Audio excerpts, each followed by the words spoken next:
की, श्री वृंदावन धाम की, श्री बांके बिहारी लाल की, श्री राधा वल्लभ लाल की, श्री गिरिराज जी महाराज की, श्री यमुने महारानी की, श्री महाराज जी की जय जय श्री राम।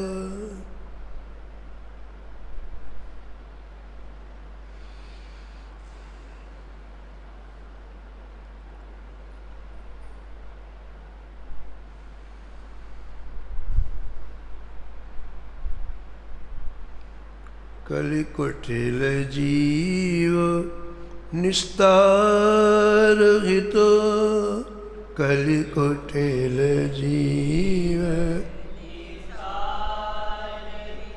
श्री वाल्मीकि तुलसी भयो,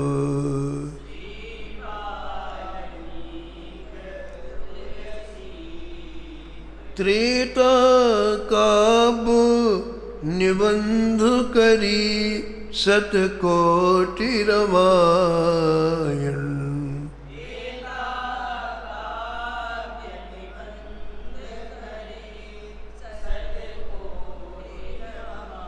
एक अक्षर उद्धर ब्रह्म हत्यादि परायण,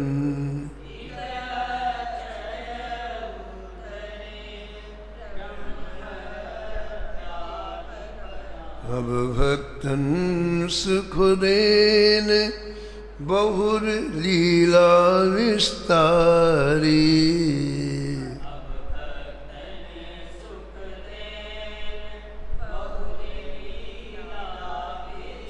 राम चरण रसमति रहत अहनिस व्रत धारी,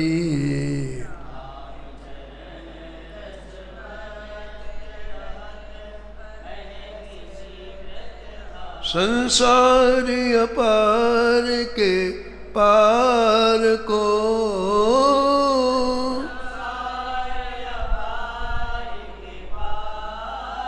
सुगम रूप नौका लियो,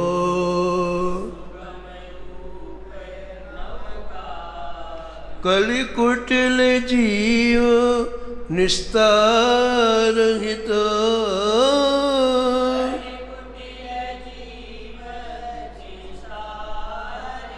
श्री वाल्मीकि तुलसी भयो,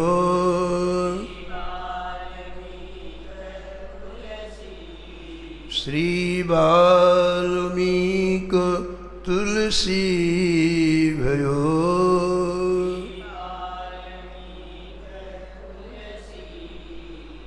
कलि पावन अवतार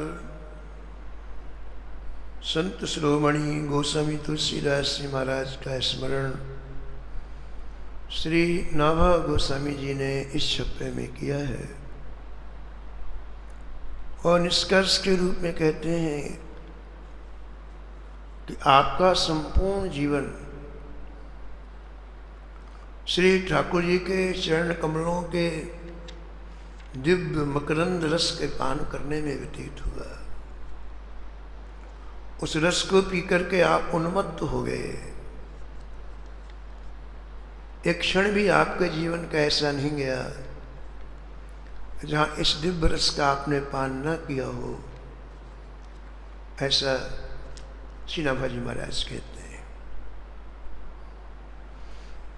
पूर्व प्रसंग में आप श्रवण कर रहे थे, पाछे हनुमान आए बोले देख प्राण प्यारे, पाछे हनुमान आए प्राण प्यारे, बोले देखो प्राण प्यारे, बोले देखे प्राण नेक ना निहारे, मैं तो भले फेर भाखिए नेक न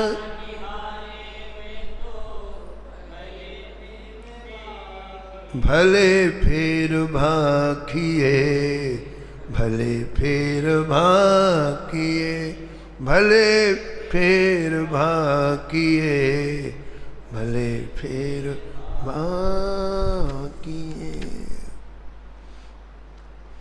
चित्रकूट की परम पावन भूमि में मंदाकिनी के तट पर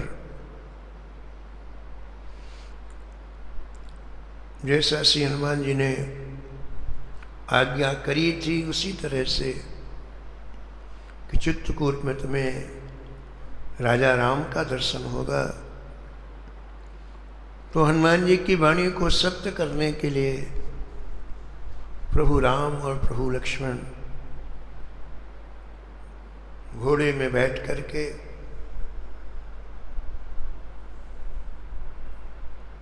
श्री गोस्वामी तुलसीदास जी के समीप से निकले। गोस्वामी जी के मन में आया कि कोई शिकारी है, इनको क्या देखना। एक बार तो दृष्टि डाली, तुरंत बंद कर ली।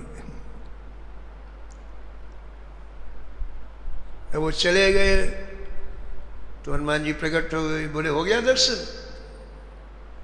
बोले बस कौन सा दर्शन, कैसा दर्शन? अरे बाबा अभी अभी निकले युगल सरकार, सांवले रंग के और गौर रंग के, तुम्हें दर्शन नहीं हुआ है।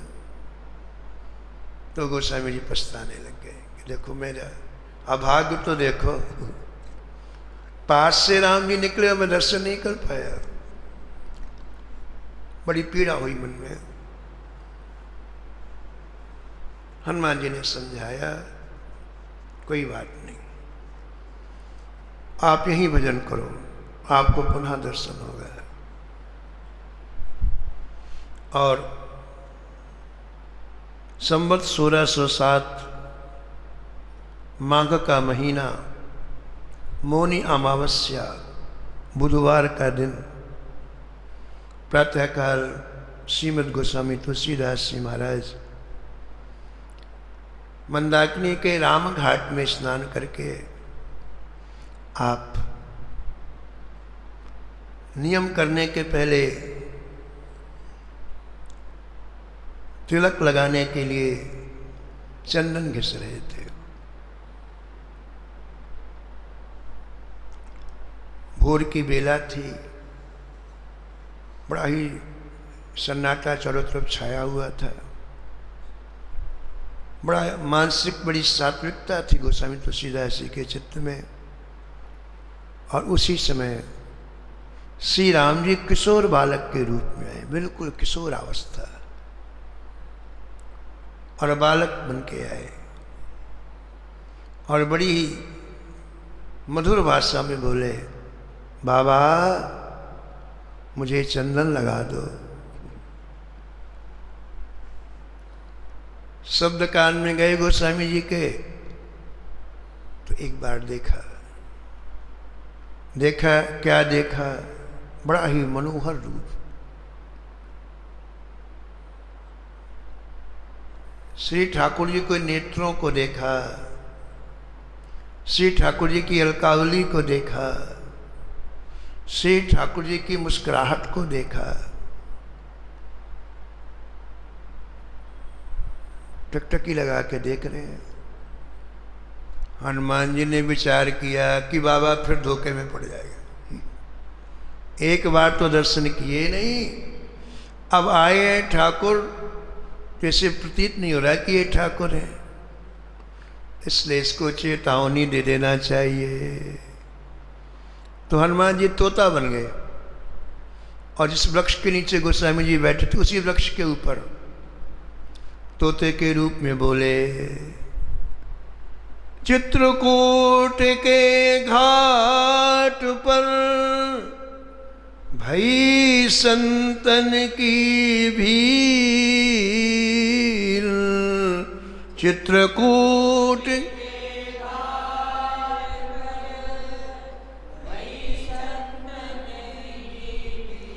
तुलसीदास चंदन घिसे, तिलक देत रघुवीर। तुलसीदास चंदन घिसे तिलक देत रघुवीर, तिलक देत रघुवीर, तिलक देत रघुवीर। ये देखो सुनते कि मेरे आराध्य है। महाराज गोस्वामी जी को अपने शरीर की सुधि भूल गई, इतनी खुशी हुई, इतनी खुशी हो गई। तुलसीदास यह सुधु नहीं कौन की, कहाते आई कौन काज, काके ढिग कौन ठाऊ को हो, कौन ठाऊ को हो। सब भूल गया। बस दो काम हो रहे हैं, पूरे शरीर की रोमावली खड़ी हो गई तुलसीदास जी की, और नेत्रों से प्रेमाश्रयों की बाढ़ बह चली।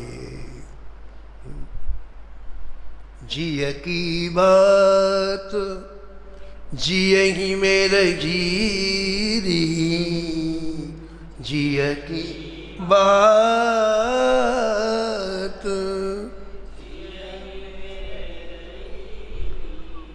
परमानंद दरस बिन ठाकुर, परमानंद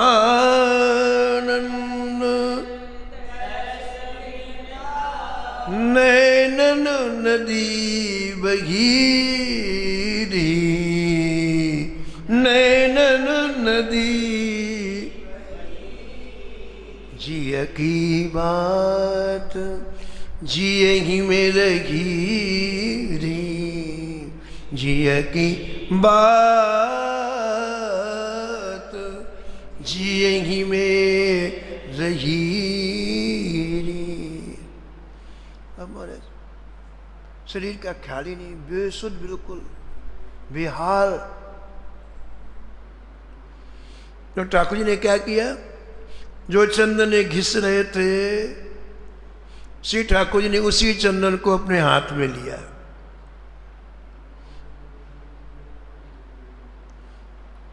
और उसी चंदन से गोस्वामी तुलसीदास जी का तिलक किया। श्री ठाकुर जी ने तुलसीदास जी के ललाट पर स्वयं तिलक लगाया।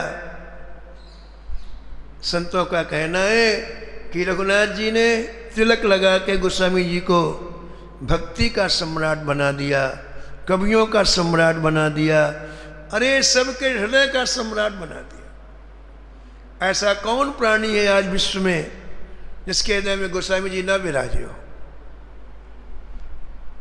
जीव मात्र का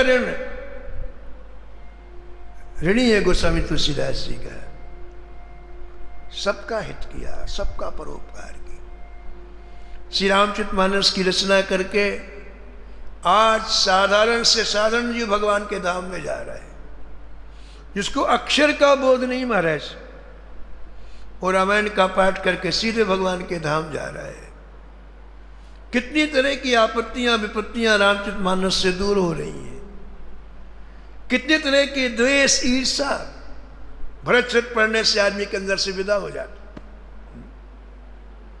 भरत जी और राम जी का प्रेम जब रामायण में पढ़ते हैं तो ये जो छोटी छोटी बातें, क्षुद्र बातें हमारे हृदय में घर करके विघटन कर देती हैं। भाई भाई को मारने को तैयार, छोटी सी संपत्ति के लिए प्राण लेने के लिए तैयार। लेकिन जब भरत जी का चरित्र व्यक्ति पढ़ता है, सुनता है, तो अपने आप को धिक्कारता है। कुबेर केसरी के वैभव, लेकिन भरत जी ने स्पर्श नहीं किया। देखे बिन रघुनाथ पदो, देखे बिन रघुनाथ पदो, जिय की जरनी न जाए, जिय की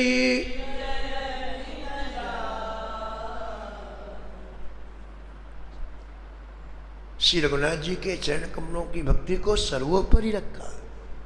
धन से, संपत्ति से, ऐश्वर्य ये सबको पीछे किया। एक जीवन का नया अध्याय प्रारंभ हुआ। इसके पहले न जाने कितने राजा संपत्ति के लिए लड़े, मरे, कटे,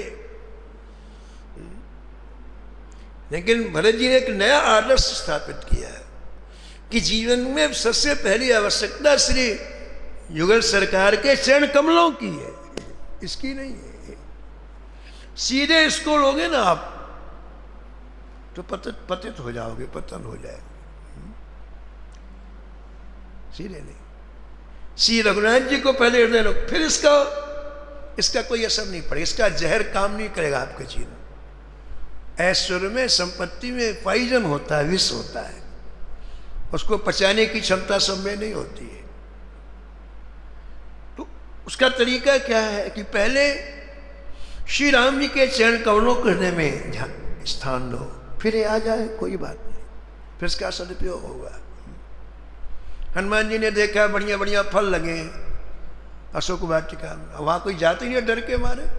अब बगीचा भरा हुआ बड़े बड़े बढ़िया सुंदर फलों से।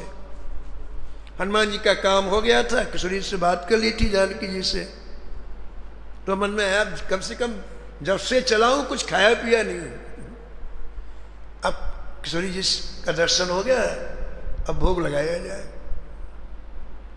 तो कहा जानकी जी से कि जय जय आपकी आज्ञा हो तो मैं बड़े आकर्षक फल लगे, दिव्य फल, इनको खा लूं। तो किसी ने कहा नहीं, ऐसे नहीं खाना, इनमें सब में पॉइजन है, सब में विष है। पहले राम जी को ध्यान करो हृदय में, फिर खाओ, जिसका पॉइजन समाप्त, इसका विष समाप्त हो जाएगा। संसार के जितने भोग हैं, संसार की जितनी वस्तुएं सीधे खाओगे तो मार देंगे, और पहले राम जी का ध्यान करोगे ना तो उसके विष को उतार देंगे राम जी, फिर खाओ, तो उससे कभी आपका पतन नहीं होगा, ये कह रहे हैं।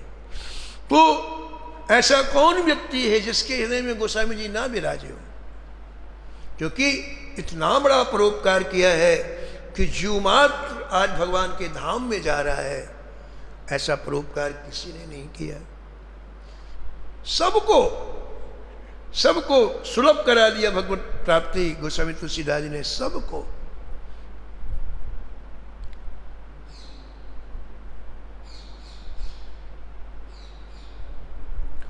तो मानो रघुनाथ जी ने तिलक लगा करके गोस्वामी जी को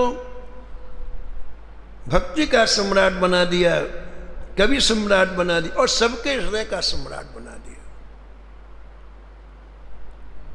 भगवान अंतर ध्यान हो गए, अब बस हे रघुनाथ जी, हे रघुनाथ जी, हे रघुनाथ जी, ऐसा कहते जमीन में लूट रहे हैं, आंसुओं के पनाले बह रहे हैं।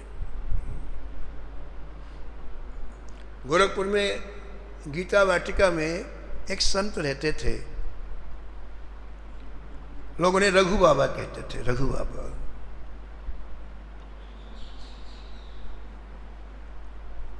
वो रघुनाथ जी को बहुत प्रेम करते थे, बहुत प्रेम।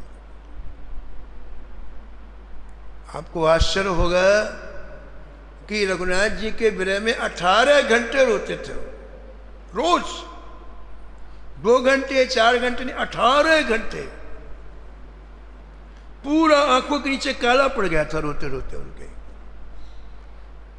उनकी कुटिया बंद रहती, किसी को आने जाने नहीं देते थे, अपने ठाकुर जी का दर्शन किसी को नहीं कराते थे।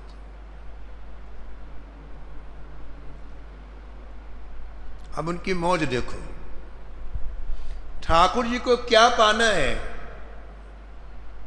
4 लाइन लिख करके श्री हनुमान साहब पोदार जी के पास भेजते, हमारे ठाकुर जी पाएंगे लिख करके, और वही भाई जी उपलब्ध करा देते।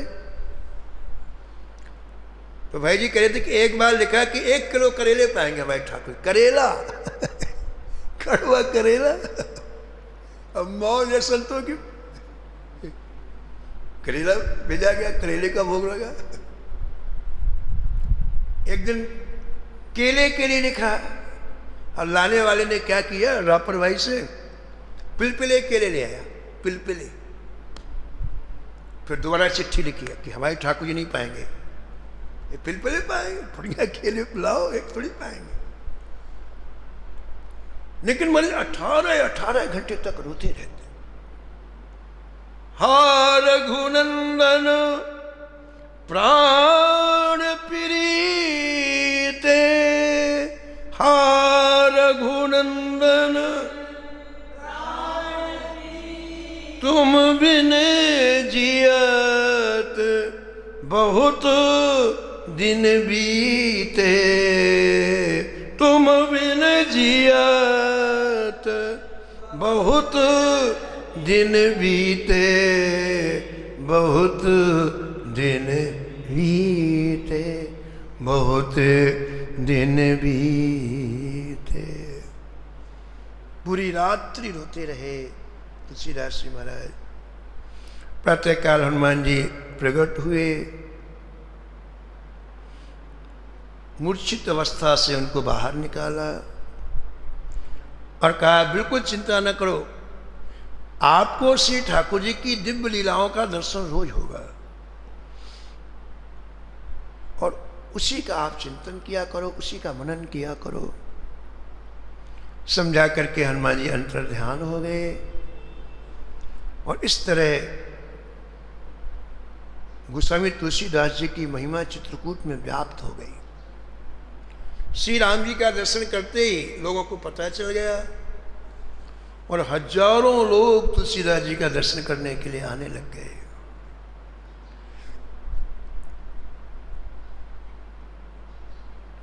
प्रातःकाल आप प्रतिदिन कामदगिरी की परिक्रमा करते, जैसे हमारे यहाँ श्री गिरिराज जी है ना ब्रज में, ऐसे चित्रकूट के परम पावन भूमि में कामदगिरी है। कामदगिरी जहां भगवान ने 14 वर्ष तक निवास किया, वो कामदगिरी को भगवान ने वरदान दिया कि जो भी तुम्हारा दर्शन कर लेगा उसका विषाद शोक तुरंत नष्ट हो जाएगा। कुछ नहीं कि न कोई पूजा न, पर केवल देख लो आंख से। कामदगिरी में राम प्रसादु,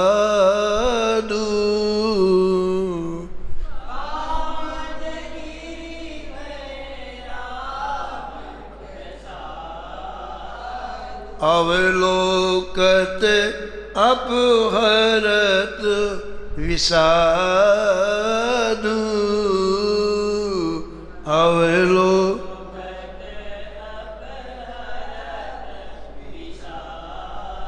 अवलोकत दर्शन करने मात्र से सारे विषाद को खींच लेते हैं, सारे शोक को खींच लेते हैं।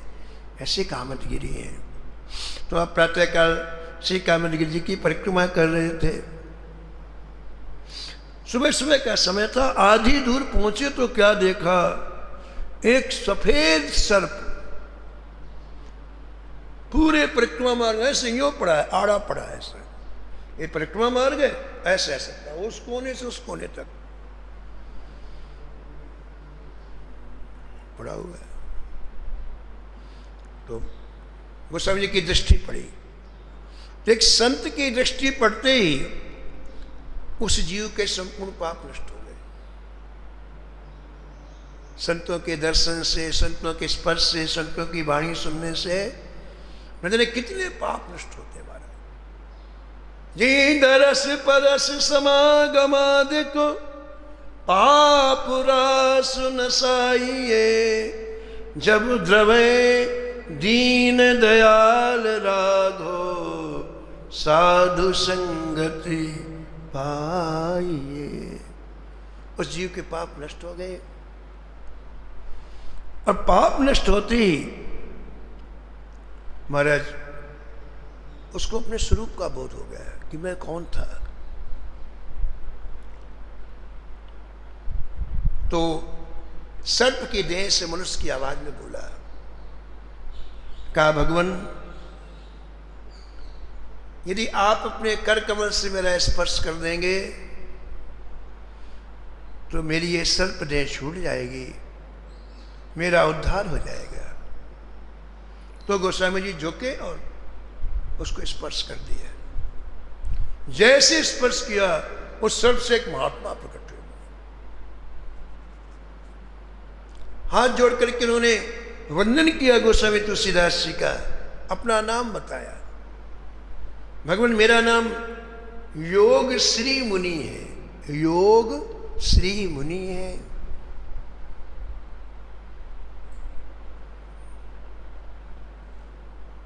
मैं ठाकुर जी की सेवा करता था,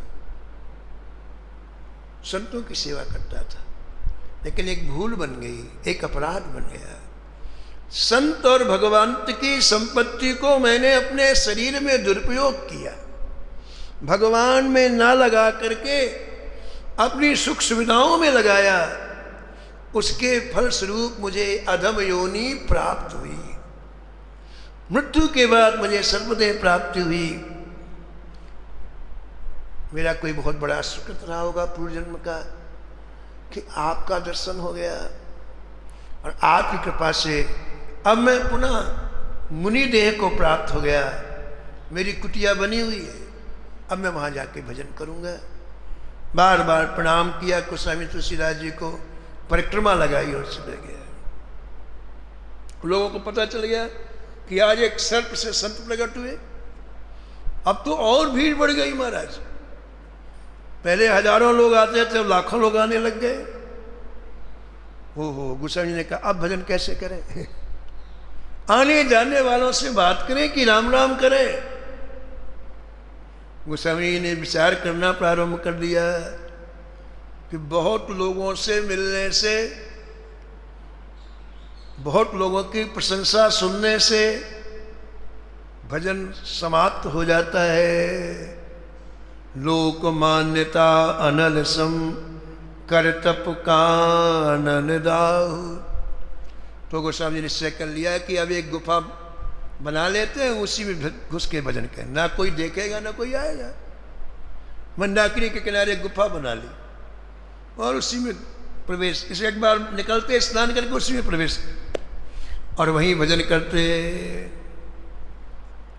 अब महाराज कई लोग पता लगाते लगाते गुफा के पास पहुंच गए, लेकिन निकलते ही नहीं। लोग बाहर 2 घंटे बैठते, 4 घंटे बैठते, फिर चले जाते हैं। एक सन्यासी महात्मा भारत के किसी दक्षिण प्रांत से गोस्वामी तुलसीदास जी के बारे में सुना, तो उनके मन में दर्शन करने की तीव्र अभिलाषा हुई।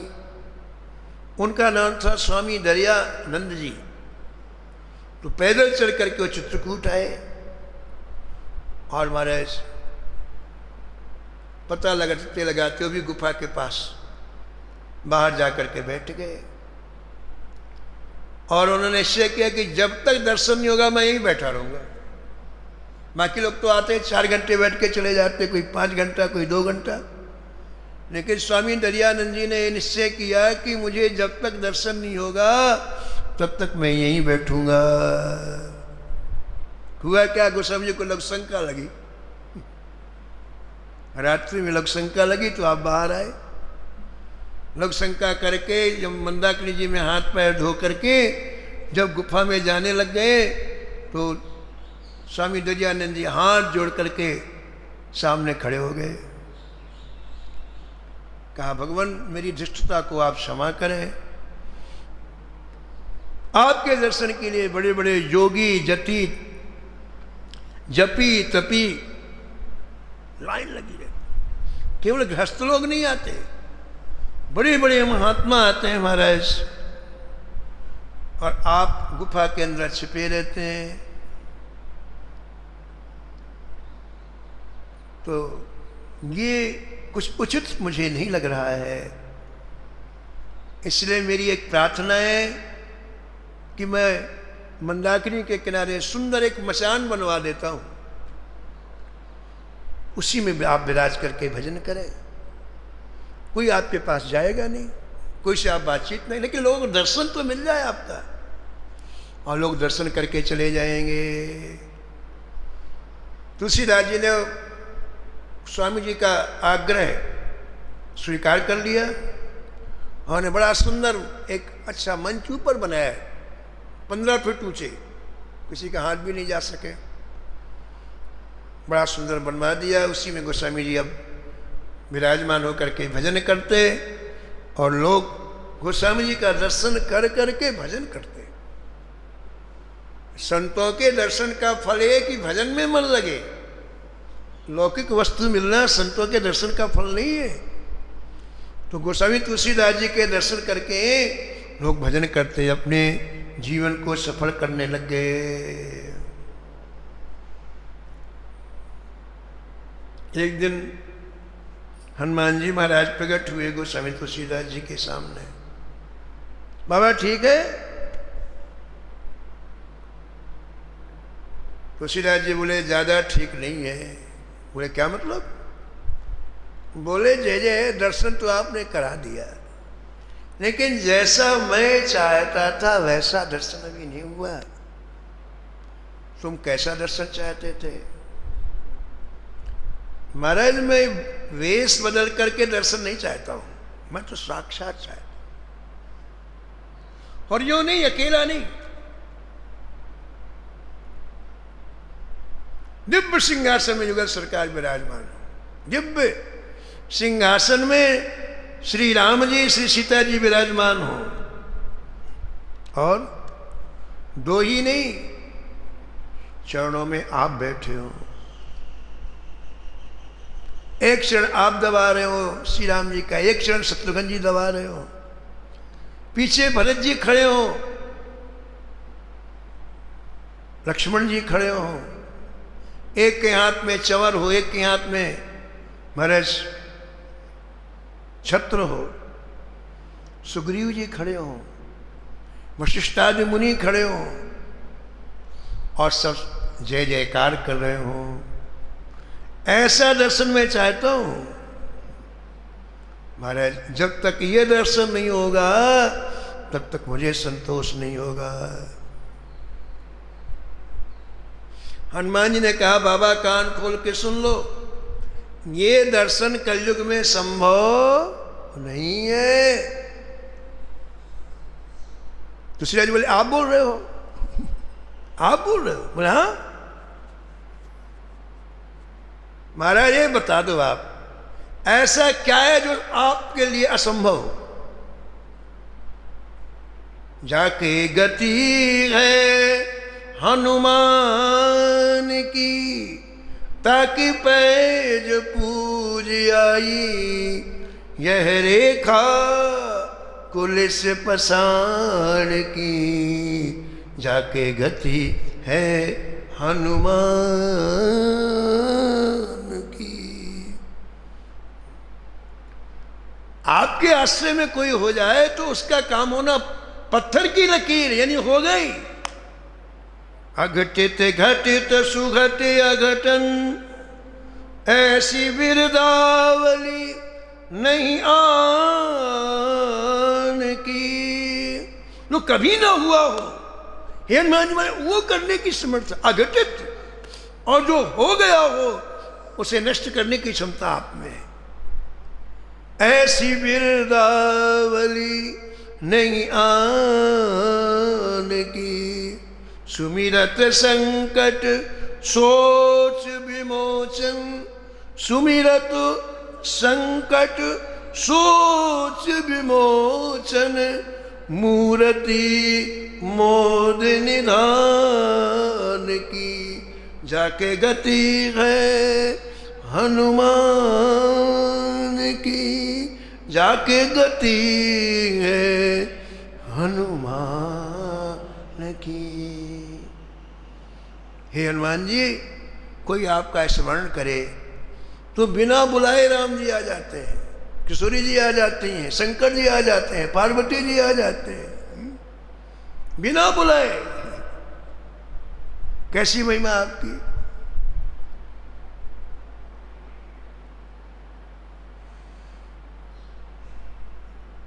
तुलसी कप की कृपा विलोकनी, तुलसी कप की कृपा विलो, खान सकल कल्याण की खान सकल कल्याण जाके गति है हनुमान की जाके गति है हनुमान।